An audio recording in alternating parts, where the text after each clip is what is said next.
آیا میدونید بازار املاک در چند سال آینده ممکنه کاملا متحول بشه؟ چطوری قرار خونه بخریم، بفروشیم و سرمایه گذاری کنیم؟ و مهمتر از همه، این تغییرات چه تأثیری روی شما میذاره؟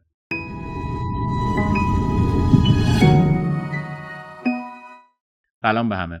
من شایان هستم و امروز قرار درباره آینده بازار املاک صحبت کنیم.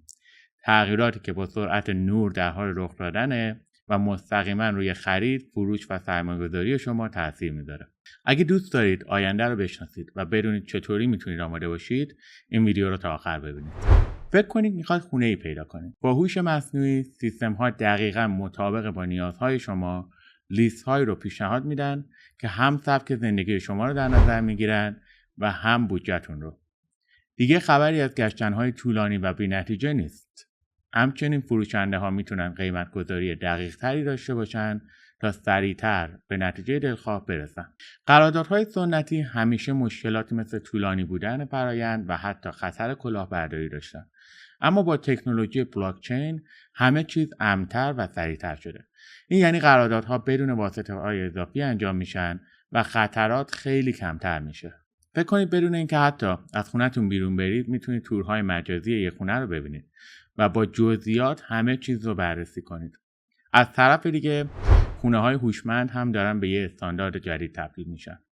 از سیستم‌های امنیتی گرفته تا صرفه‌جویی انرژی، همه چیز هوشمند شده.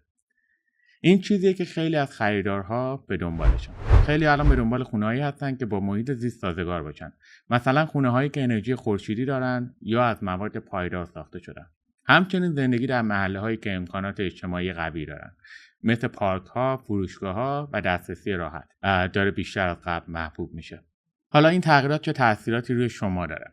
اگر خریدار هستید، باید بدونید چطور از این ابزارها استفاده کنید تا بهترین انتخاب رو داشته باشید. اگر فروشنده اید، باید بدونید چطور ملکتون رو با تکنولوژی‌های جدید بهتر به بازار عرضه کنید. و اگر سرمایه‌گذار هستید، فرصت‌های بزرگی در پیش روی شما. ولی فقط افرادی موفق میشن که این تغییرات رو درک کنن و سریع عمل کنن. بازار املاک داره متحول میشه و این یه فرصت بزرگه، ولی به شرط اینکه شما آماده باشید. و حالا سوال اینه، آیا شما آماده اید که با این تغییرات همراه باشید و از فرصت‌های آینده استفاده کنید؟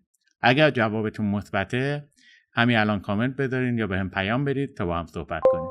اگر این ویدیو براتون مفید بود، لایک کنید، کانال من رو دنبال کنید و این ویدیو رو با دوستانتون به اشتراک بذارید.